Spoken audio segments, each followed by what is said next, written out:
So to be able to imagine and envision ourselves in the places of others that we have not been or haven't been to in a long time, that we know would be grotesquely scary, would be unimaginably horrible, would be painfully frightening, makes us a better person.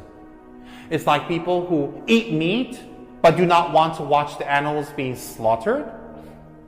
It's like people who want to have animals slaughtered but don't want to visit the butcher houses or the slaughterhouses.